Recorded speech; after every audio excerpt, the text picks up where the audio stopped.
I, 31 male, discovered my fiancée, Harmony, 29, had been running a weekly boyfriend evaluation committee with her mom, Dolores, and sisters Jocelyn, 33, and Tessa, 27, for our entire 3-year relationship. Not just casual girl talk, actual spreadsheets, scoring systems, and improvement plans. Found out during what I thought was a normal Sunday dinner at her parents' place. Harmony was showing Jocelyn something on her phone when Tessa loudly said, "Is that from the PowerPoint about his communication scores?" The table went silent. I asked what PowerPoint. Harmony tried to play it off. "Oh, just something silly we do." But Dolores, who after 3 glasses of wine had zero filter, chimed in, "Silly? We've been tracking your progress for years. You've improved so much from your initial baseline." My initial baseline? Like I was some kind of project car. "What exactly have you been tracking?" I asked. Harmony went pale, but tried to minimize it. "Just, relationship stuff. Goals and things." Tessa, who apparently missed the tension, pulled out her laptop. "Want to see the dashboard? Your intimacy metrics are trending up this quarter." I shit you not. They had a full Google Sheet set up. Tabs for communication, subcategories, emotional availability, active listening, conflict resolution, romance, date planning, spontaneity, gift giving, domestic partnership, chores, cooking, home maintenance, future planning, career ambition, financial goals, parenting potential, physical, hygiene, fitness, bedroom performance. Yes, really. Each category had weekly scores, monthly averages, and action items for improvement. Some highlights from their meeting minutes. Week 12. Needs to stop leaving cabinet doors open. Jocelyn suggests maternal trauma. Action. Harmony to model proper cabinet closing. Week 39. Finally learned to fold fitted sheets properly. Celebrate small wins. Week 78. Still wearing those cargo shorts. Intervention planned. Week 104. Propose with grandmother's ring instead of buying new. Discuss financial priorities versus romantic gesture metrics.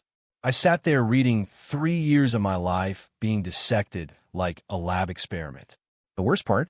They had a shared calendar for implementation strategies, times when Harmony would bring up specific issues or try to guide behavioral changes. I couldn't even finish. It's from a place of love. Dolores insisted. "We just want what's best for Harmony. We've done this with all our boyfriends," Jocelyn added. "Like that made it better." Tessa's ex scored way lower than you. I looked at Harmony. "My bedroom performance is being reviewed by your mother." She had the audacity to look annoyed at me. "It's not detailed. Just general satisfaction scores." "Oh good, just general satisfaction scores. That makes it fine that your family has a spreadsheet about our sex life." I left. Needed to process this insanity. That night, Harmony texted me 67 times. Everything from "you're overreacting" to "this is how healthy families communicate" to "are you really going to throw away 3 years over this?" Yes, I was. But then I had a better idea. Update 1. So after sleeping on it, barely slept TBH, I decided if Harmony loved transparency and evaluation so much, we should do this properly. I texted her, "You're right. Transparency in relationships is important. I've booked us a couples therapy session for Thursday. Bring your mom and sisters since they're stakeholders in this relationship." She instantly called, sounding relieved. "Oh, thank God. I knew you'd understand once you calm down." Absolutely. Full transparency. The therapist needs the complete picture. She hesitated. We don't need to involve them. But they've been involved for 3 years. They have all that valuable data. Bring the spreadsheets too. Thursday came. I'd specifically found Dr. Reeves, who specialized in family enmeshment and boundary issues. Cost me extra for the extended session, but worth every penny. Harmony showed up with her whole crew. They walked in like they were entering a boardroom. Jocelyn even had a tablet for notes. Dr. Reeves started simple. "So, I understand there's been some family involvement in your relationship." Dolores jumped right in. "We're very close. We believe in supporting each other." "I see. Can you explain the support system?" They launched into their whole system, proud as hell. Showed the spreadsheets, explained their weekly meetings, their scoring system. Jocelyn even pulled up a pie chart of my improvement areas. Dr. Reeves took notes, poker face perfect. Then she started asking questions. Harmony, when did this system start? Our second date. Who initiated it? Well, Mom thought dash. So your mother initiated tracking your boyfriend after your second date? When you say it like that, how would you say it? Then to Dolores. Do you track other aspects of your daughter's lives this way? Of course. We track everything. Jobs, friendships, health. And how do your daughters track your life? Silence. You don't track your mother's relationship? Dr. Reeves asked the sisters. That's different, Jocelyn said. Ow, she's the mom. I see. So this is about control rather than mutual support. The atmosphere shifted fast. Dr. Reeves turned to me. How do you feel about your intimate life being discussed in these meetings? Violated, I said simply. That's dramatic, Tessa scoffed. Dr. Reeves looked at her. How would you feel if your boyfriend's father and brothers met weekly to discuss your sexual performance? Tessa's face went red. That's different. Ow. And that's when Tessa cracked. Because she started crying. Because that's what ruined my last relationship. He found out about the spreadsheets and left me. Plot twist I didn't see coming. This happened before? Dr. Reeves asked gently. Jocelyn shifted uncomfortably. Tessa's ex was unreasonable. He called me a psycho. Tessa wailed. So my whole family was invasive and creepy. He blocked all of us. When was this? Dr. Reeves asked. 6 months ago. And you continued the practice with Harmony's relationship. Dolores got defensive. One overreacting man doesn't mean our system is wrong. Actually, Jocelyn said quietly, Brett said something similar when we broke up. And Kevin, Tessa added, still crying. And Jorge, and that guy I dated in college. Dr. Reeves let that hang in the air. Then, so multiple partners have expressed that this system violates their boundaries. Weak men can't handle strong family bonds. Dolores declared, is violating someone's privacy a sign of strength? The session devolved from there. Harmony tried to defend the system, but kept contradicting herself. Dolores went full narcissist, claiming everyone else was too sensitive. Jocelyn admitted she'd been single for 2 years because men kept freaking out about the tracking. Tessa just kept crying about her ex. As we left, Dr. Reeves pulled me aside. You know this isn't normal, right? Oh, I know. Good. Your insurance will get my report if you need it for any future proceedings. Smart woman. Update 2. After the therapy disaster, Harmony went into damage control mode. But instead of apologizing, she doubled down. She showed up at my apartment the next day with a binder. A binder. I've prepared a presentation on why you're overreacting, she announced. I laughed. Couldn't help it. A presentation? She opened to a tab marked Relationship Statistics and started reading. According to our data, you've been 73% happier since implementing our suggested improvements dash. How did you measure my happiness, Harmony? Smile frequency, energy levels, sexual initiation rates dash. You've been tracking when I initiate sex. It's important data.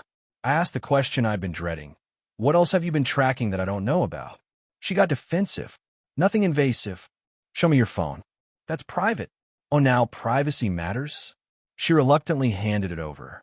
I found a WhatsApp group called Operation Optimize Oscar. My name's Oscar, by the way.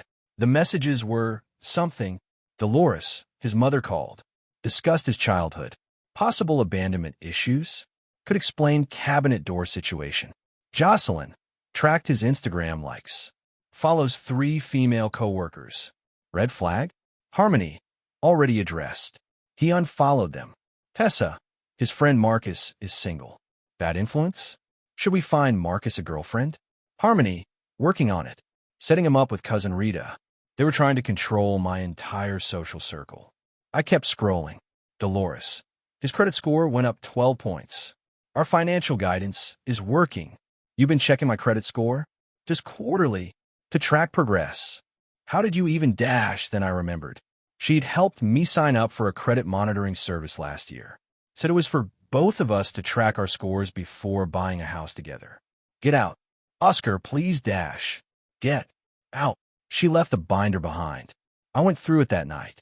They had graphs of my mood patterns correlated with their interventions, a timeline of my career with projection models for my future earning potential, analysis of my family relationships with strategies to improve them, a section titled Genetic Considerations about our future children, meal plans they've been secretly implementing to optimize nutrition, a comparison chart ranking me against her sister's exes. The last page was titled Wedding Performance Metrics with subcategories for proposal execution, engagement period behavior, and projected husband scores. I was done, so incredibly done, but they weren't. The next day, I started getting texts from numbers I didn't recognize. Turns out, Harmony had given my number to her extended family for support. Aunt Linda, heard you're being difficult. Remember, happy wife, happy life. Cousin Rico, bro, just go with it. They did this to me, and now I'm happily married. Uncle Ted, son, letting women guide you is natural. Stop being stubborn. Then Dolores sent me an invoice. An invoice for relationship consulting services totaling $9,873.50 for 3 years of optimization work. I texted back, counter invoice for unauthorized use of my personal data coming soon. She called immediately, screeching about ungrateful men and how I'd never find better than Harmony. Your daughter treats me like a science experiment. She's perfecting you. You should be grateful. I hung up and called my buddy who's a lawyer. He laughed for 5 solid minutes when I showed him everything. Dude, save everything. If they escalate, this is borderline stalking and harassment. Escalate? Oh, they escalated. Update 3. Remember cousin Rico who said he was happily married after going through their system? His wife Martina reached out to me privately. Run, was all her first text said. We met for coffee. Turns out, Rico wasn't happily married. He was completely broken. The tracking never stopped after marriage. It got worse. They track our grocery receipts, our date nights, when we have sex, when we fight. Rico doesn't even notice anymore. He thinks it's normal, Martina explained. I tried to get him to set boundaries, but Dolores convinced him I was being difficult and needed more integration into the family. Why don't you leave? She laughed bitterly. I'm pregnant. And guess who's been tracking my pregnancy? They have a spreadsheet for my weight gain, my symptoms, my prenatal vitamin intake. Dolores texts Rico if I eat anything off plan. Holy shit, this was so much worse than I thought. They're already planning how to track the baby, she continued. Feeding schedules, developmental milestones, sleep optimization. I showed Rico, and he said that's so helpful of them. I showed her my situation. She nodded knowingly. Get out now. Once you marry in, they have you. That night, Harmony showed up with her whole family. No warning, just showed up. Intervention time, Dolores announced, pushing into my apartment. They sat in my living room like they owned it. Jocelyn had a laptop, Tessa had tissues, already crying, and Harmony had the binder 2.0. We've identified the problem, Dolores started. You have commitment issues stemming from your parents' divorce. My parents have been married for 35 years. My parents aren't divorced. Emotional divorce. We've analyzed their interaction patterns from social media. They've been stalking my parents' Facebook. Jocelyn opened her laptop. We've prepared a treatment plan. With proper intervention, we can resolve your issues in 6 to 8 weeks. The intervention being daily check-ins, bi-weekly family therapy, and you'll move in with mom and dad for observational period. Harmony said like this was totally reasonable. Move in with your parents? Just for a month, so we can monitor your progress properly. I stood up. Everyone out. Now, this hostility is exactly what we're trying to fix. Dolores said, out. They didn't move. Dolores actually said, we're not leaving until you see reason. So I called the cops.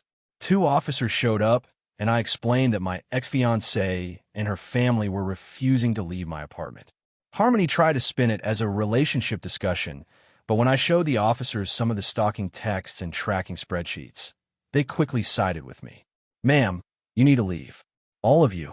This is discrimination against close families. Dolores screeched. This is trespassing. Leave, or we'll arrest you. They left, but Harmony turned at the door. You're making a huge mistake. No one will ever love you like I do. God, I hope not, I replied. The officers stayed while I explained more of the situation. One of them, an older guy, shook his head. Son, file a restraining order. This is going to get worse. He was right. Final update. The next morning, I woke up to 147 notifications. Harmony had gone nuclear on social media. Posted our story in every local Facebook group, her Instagram, even LinkedIn. But she made a crucial mistake. She included screenshots of their tracking spreadsheets as proof of how much she loved me. The comments were not what she expected. Girl, this is psycho behavior. You tracked his bowel movements? The mom reviews your sex life? Jail. This man needs witness protection. Imagine showing your whole ass like this and thinking you're the hero. Her post got screenshotted and went viral on Twitter. Someone titled it Spreadsheet Stalker, and it got 100K retweets in a day.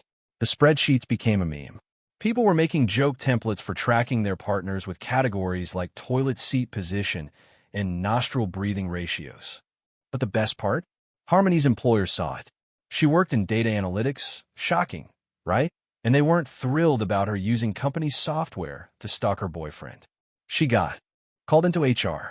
According to a mutual friend, she tried to defend it as practicing data modeling, but when they saw this sexual performance metrics tab, she was suspended pending investigation. Jocelyn, who worked as a therapist, I know right, faced worse. Someone reported her to the licensing board for ethical violations. Turns out, therapists aren't supposed to secretly analyze people without consent. Who knew? Tessa's boutique got review bombed with jokes about whether she tracked customer metrics too. Someone left a review saying, "Great clothes," but they made me fill out a satisfaction survey about my breathing patterns. Dolores tried damage control by posting her own defense, calling everyone jealous of their close family bonds, and saying modern society doesn't understand real love and support. Someone found her business page. She's a life coach, because of course she is, and the reviews were brutal. Hired her for life coaching. She asked for my husband's credit score. Charged me extra for not improving my metrics fast enough. Has a spreadsheet for her spreadsheets. Then karma delivered the final blow. Remember Martina, Rico's wife? She served him divorce papers. Used my situation going viral as the push she needed. Posted her own thread about the family's tracking extending into pregnancy and childcare. The baby tracking spreadsheet she shared was insane. They pre-planned the kid's life through college, including projected dating schedules and career paths. Rico tried to defend it, but when he posted the actual spreadsheet to show it was helpful, even his own friends turned on him. His brother commented, "Bro, this is why I stopped visiting." The dominoes kept falling. 3 other exes came forward with their own stories. Someone created a support group called Survivors of Spreadsheet Relationships. Harmony's tracking system got turned into a horror movie pitch on Reddit. A psychologist wrote a viral thread about enmeshment and controlling behavior using them as a case study. Someone made a TikTok series called Reading the Spreadsheet Psycho Updates that got millions of views. Last week, I got a text from an unknown number. It was Harmony's dad, Richard, who'd been notably absent from all this. "I'm sorry about everything. I left Dolores. Turns out she had a spreadsheet for me too. 36 years of data. I never knew. Getting divorced. You dodged a bullet, son." I felt bad for him until he added, "Any chance you'd talk to Harmony? She's really struggling." Blocked. Harmony tried one last time to reach out through a mutual friend. The message, "Can you at least return the engagement ring? It's a family heirloom." I responded, "According to my records, you scored a 6 out of 10 for a romantic gesture and suggested I should have bought new. I'll be keeping my subpar offering." The mutual friend said she screamed so loud the neighbors called the cops. As for me, I'm doing great. Started dating Pam, a normal woman who doesn't have a single spreadsheet about me. I asked. When I told her the story, she said, "Wait, they tracked your bathroom habits." Then laughed so hard she cried. The only spreadsheet in our relationship is the one we use to split restaurant bills. Life is good when your girlfriend's family doesn't have a PowerPoint about your performance metrics. Oh, and Dr. Reeves? She wrote a paper about the experience, anonymized, of course. It's titled, "When Love becomes data, a case study in pathological relationship quantification. Harmony's family is now literally a textbook example of what not to do in relationships. The best part? Dolores tried to sue Dr. Reeves for violation of privacy. The judge threw out, saying, "You can't claim privacy invasion when you voluntarily brought spreadsheets tracking someone else's private life to a therapy session." Last I heard, Harmony's still single, now tracks her cat's behaviors. Jocelyn lost her therapy license, became a data entry clerk. Tessa's boutique closed. She moved to another state. Dolores's life coaching business tanked. She sells essential oils now. Rico's in therapy learning about boundaries. Martina's happily divorced with full custody. And me? I check under my car for tracking devices as a joke. Pam thinks it's hilarious, and I've never been happier. To anyone reading this, if your partner's family has a spreadsheet about you, run. If they have multiple spreadsheets, change your name and leave the country. Trust me, no amount of optimization is worth being someone's science project. Peace out, Victory Ann. Edit. Stop asking for the spreadsheet templates. They're evidence in Martina's divorce case now. Also, no, I won't share Harmony's social media. Let her live with her choices in peace. Edit 2. For everyone asking, yes,